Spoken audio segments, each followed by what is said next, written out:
Welcome to the Group Dentistry Now Show, the voice of the DSO industry. Kim Larson and Bill Newman talk to industry leaders about their challenges, successes, and the future of group dentistry.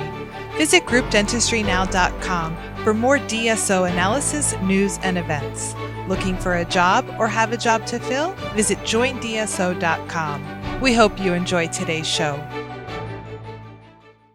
And I'd like to welcome everybody back to the Group Dentistry Now Show. I'm Bill Newman, and actually for the second time, we have Steve Thorne from Pacific Dental Services on the show.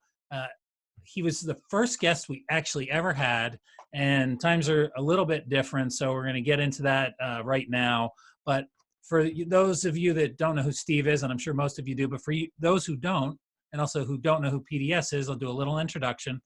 So Stephen Thorne is the CEO and founder of PDS, Pacific Dental Services. They are a leading dental support organization, and they were founded way back when in 1994, headquartered in Irvine, California. PDS provides business support services to over 800 dental practices in over 22 states. And actually, I think you hit 800 December 31st of last year, and it was like 11 or 12 practices you guys opened in one day, which was crazy. Yeah, I think we hit 804 was the final number on that day, yes. Okay, so you rolled over 800. We went over 800 that day. Okay. Yeah, that was incredible. I mean, not just to hit the 800, but to open so many in one day. Right.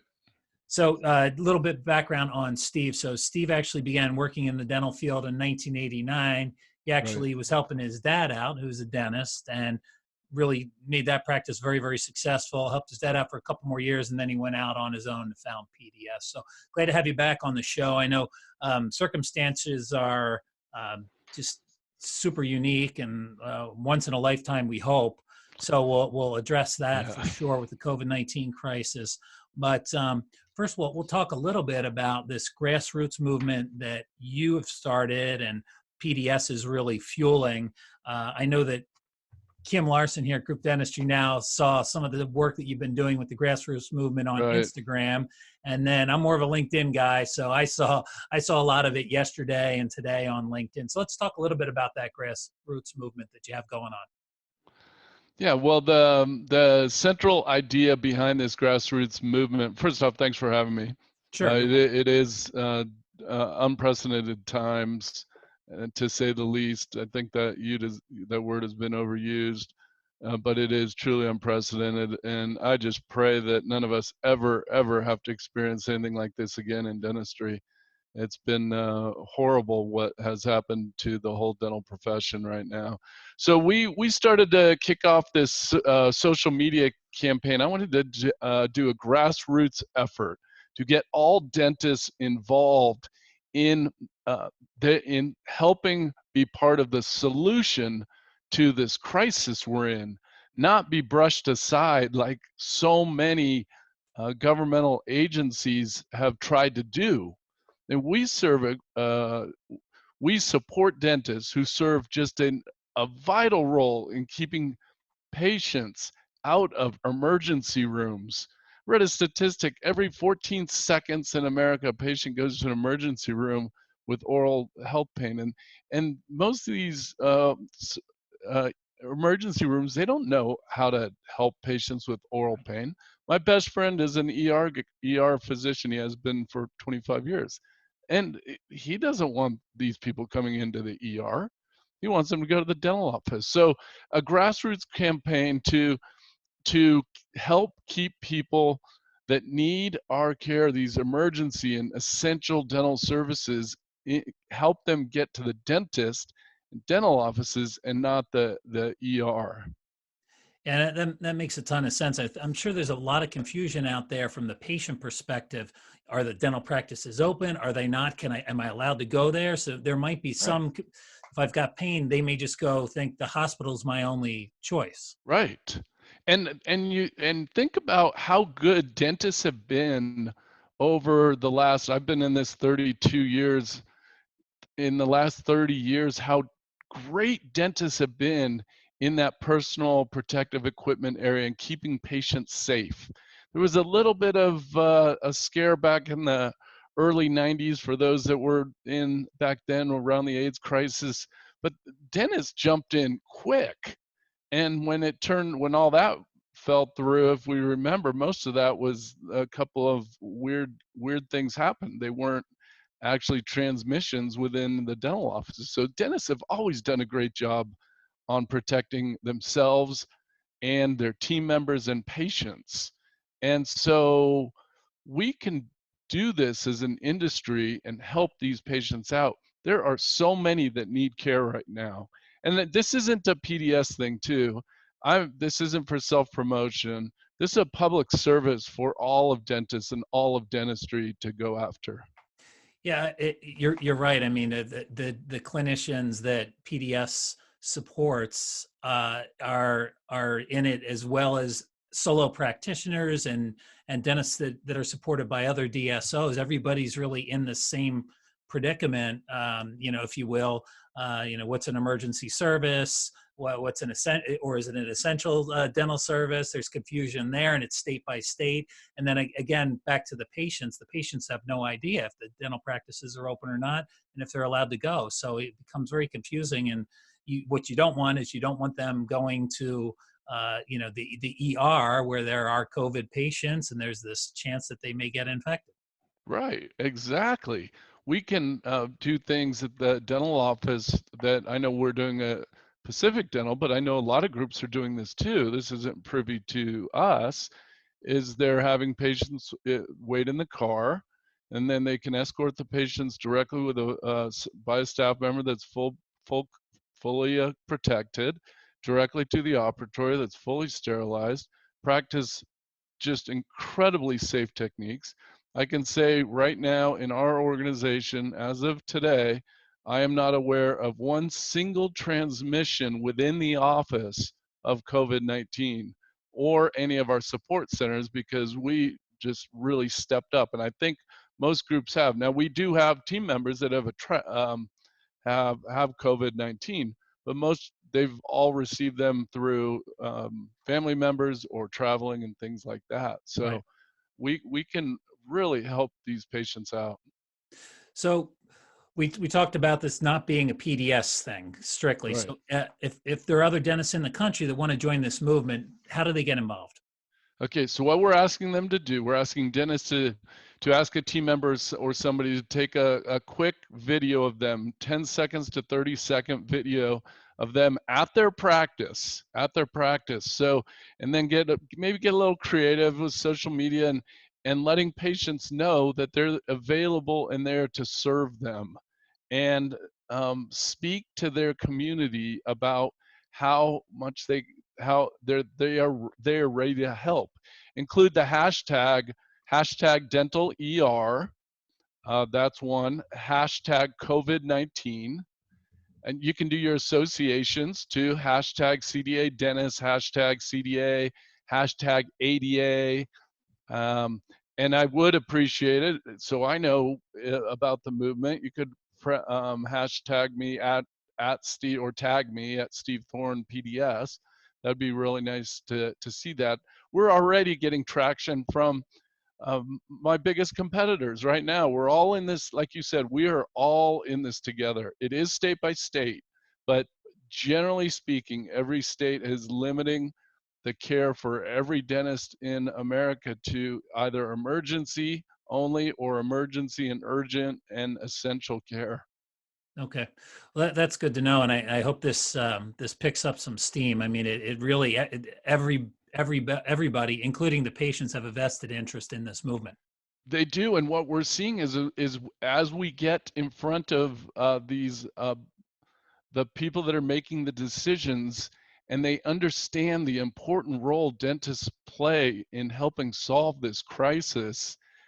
We've seen mandates put out, but then changed quickly if we can get in front of the right people, whether it's the governor or the governor's people or the dental boards, to allow. And when you think about it, if a patient goes to an ER for oral pain, let's say they have a blown up tooth or something, they're going to go there. That physician or nurse practitioner is going to have to use all the PPE to serve that patient there. And yes, they probably run a higher risk there in the ER. And that most of the time, that physician or nurse practitioner is going to then send them to a dental office. Right. So we're actually double using the PPE by following some of these mandates. I think mostly unintended consequences of these mandates Sure. that governors and others have put out there. Yeah, that's a great point. I mean, obviously the docs there in the ER or the nurse practitioners or the physician's assistants aren't qualified to do dentistry, so they ease the pain and then they send them off to and we know what there's the shortage of like the N95 masks and all really PPE is incredible right now. Yeah, there is I'd like to comment on that. There is a little, I think, misinformation about the lack of some of this personal protective equipment. Let's talk about that out there. great. But we're not, and those masks are N95 and equivalent masks, right? Right. But we're actually not finding that. If the people listening search out there across the United States, there are groups out there that have them, and they may not be the Henry Scheins or Pattersons of the world, but there are other groups out there that have availability right now. Okay. That's good. It's good that you're finding that. Yes. Well, good. So tell us a little bit specifically with PDS supported dentists, how they're not just helping out with this grassroots movement, but what are they doing in their communities right now? Well, they are getting out into the communities in a big way, actually visiting emergency room department, urgent care, making phone calls to all the leaders at these hospitals too, and getting the word out and getting referrals. We've also, one of the neat things we did was to start teledentistry too. So patients can access, make an appointment online and access a dentist via teledentistry. And then if the dentist does need to see them physically, they can make those arrangements if the patient is comfortable to come in. I think there's a couple things going on too, right? There's patients that are nervous to come into the dental office also that need to. We need to assure them that we are a safe place for them to visit. So let's talk a little bit more about that, because that was actually one of the next questions I had. Okay. So let's talk about teledentistry a little bit. That's, I know, a big announcement that you have, so you kind of already let the cat out of the bag with teledentistry. Let's talk about that, because I think it's been out there for a while, but I think there's been some roadblocks from the standpoint of some of it's just acceptance, right? From either whether it's the clinician or whether it's the patient. But then state by state, there's such a variation. What can you do and what you can't do? Right. Well, now all of a sudden it's needed, and I think the states tend to be a little bit more accepting of this, and even some of the insurance providers. So. Yeah, I think there's, I don't know all the details on it. I'm not the expert there, but they have, I think, loosened most of the rules and regulations around it, and the carriers have really stepped up, as I understand it, to reimburse the dentist for this. And obviously, you can't do a root canal through teledentistry, right? Right. But many dentists can help their patients out with different areas, and then they can do an assessment or screening on the video, on their phone, on their tablet. And then if the patient does need to get in, we can help them get in. One other thing we're trying to do, what PDS is doing, and I think a lot of my peers are doing the same thing, is helping patients with their out-of-pocket expenses in a big way. Roughly across the nation, 40% of all dentistry is paid out of pocket from patients, about 60% from carriers, right? Right. And so we can really help patients out by postponing their out-of-pocket costs. Not waiving, I'm not saying that at all. We are not waiving any copayments, violating any service contract, any of the insurance contracts, but many dentists can push out those patient payments for 2, 3, 4 months and help those patients out. That makes a lot of sense. I mean, I think the jobless claims were 3 million or somewhere. It was you went from, virtually, the lowest jobless claims in history to the highest in the space of a month. Yeah, they were over, I think it was 3.2 million. I think we can expect much bigger numbers. So another area for, I think, all dentists in this movement would be to encourage patients, once some of these bans are lifted, and I sure hope it's soon, and they can Great. get in the dentist while they have their benefits, get in and use their dental benefits while they can. Right now, the insurance company, because people haven't been going into the dentist, right? The insurance companies do have the funds to pay for the services, but Right. patients aren't coming in. So I don't know when the bans will be lifted. I don't think any of us know. But when they do, as an industry, we want to be jumping on that. Yeah, yeah, that makes a lot of sense. Yeah, again, just unique times where we've never experienced anything like this. No, we haven't. So let's jump back a little bit. I've got a Okay. question here, and you've talked about this. In fact, the podcast a year ago you talked about this, but you've been talking about this for quite a while, and it's really that whole body health connection with Right. oral health. So let's talk about that, the critical role. I mean, we already touched on it a little bit with the COVID-19 crisis, but talk about that critical role with how dentistry and how it relates to overall healthcare. Yeah, absolutely. The science, I think, is getting more and more crystal clear. In some cases, it is crystal clear that certain of the bacteria, the bad bacteria we call it in our mouths, are causal to so many chronic inflammatory diseases, diabetes, cardiovascular disease, um, Alzheimer's, the new one. A couple Right. studies came out, and then the data by the carriers looking at the cost savings is clear.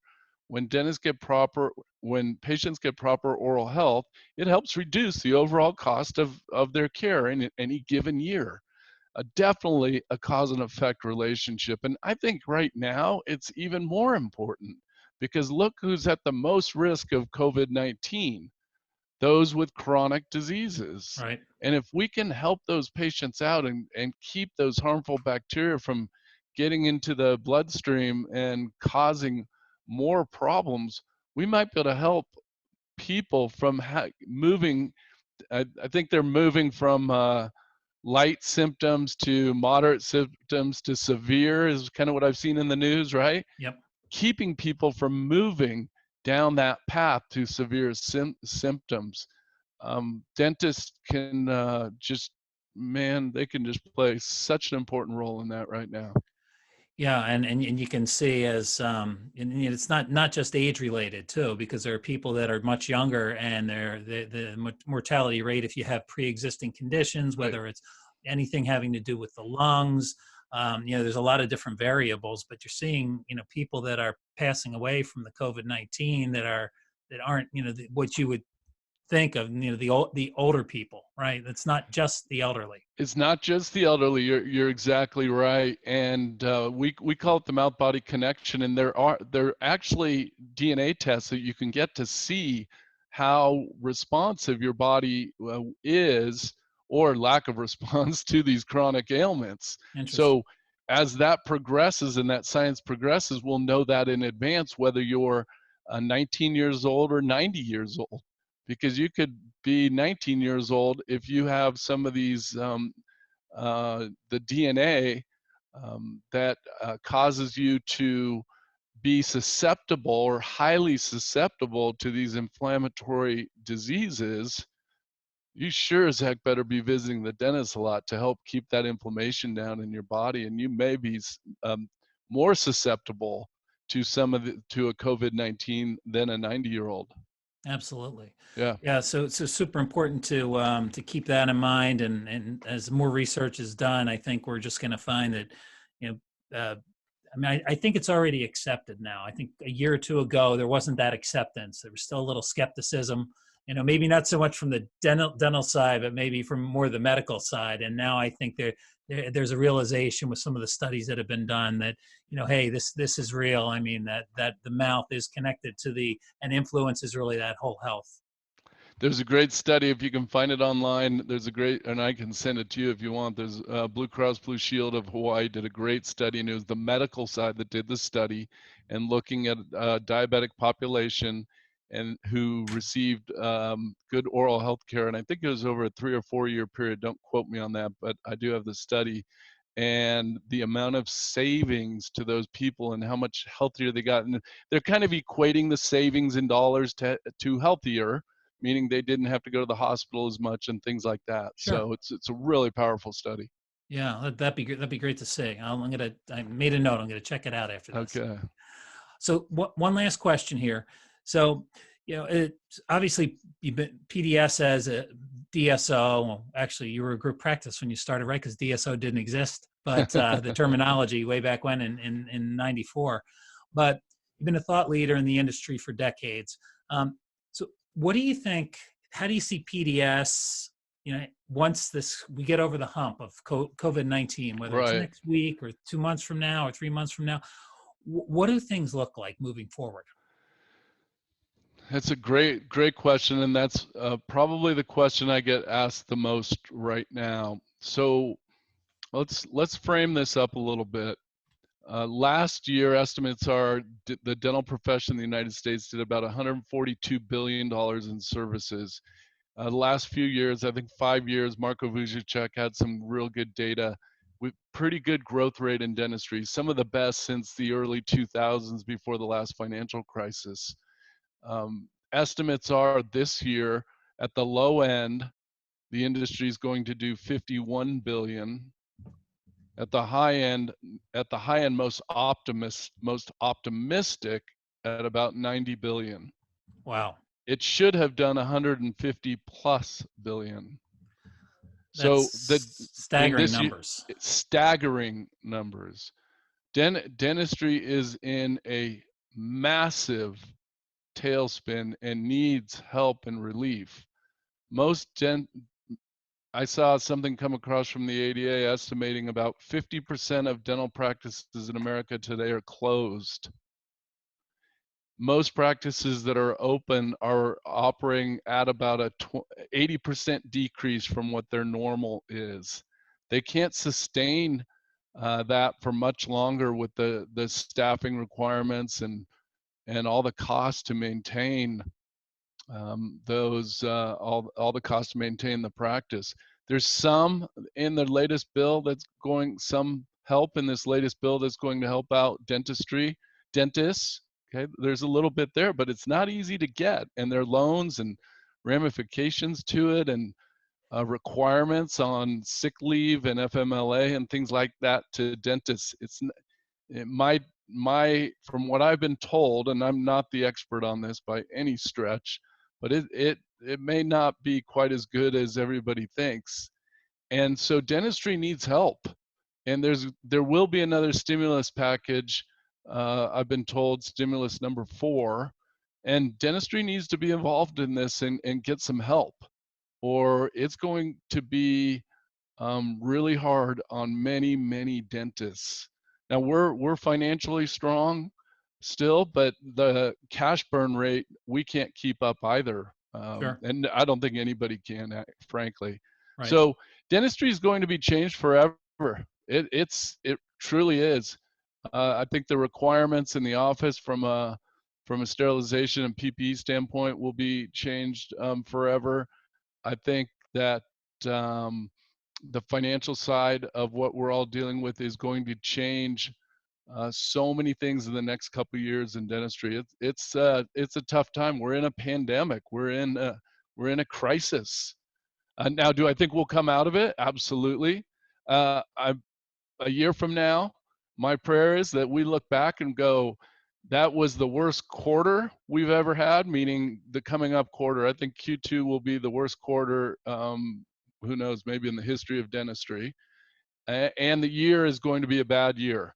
Sure. And I hope at this time next year, if we get to do another podcast, that we look back and go, well, that was a really bad quarter and a really bad year, and we never want to experience that again, but we're back at it. Yeah. That's what I think we can hope for. And so we'll do a third one, right? And it'll be this time next year, and hopefully we'll have big smiles on our faces, and hopefully as a country and actually globally, right? And as an industry, we can learn from this. And you're right, things are going to be done differently.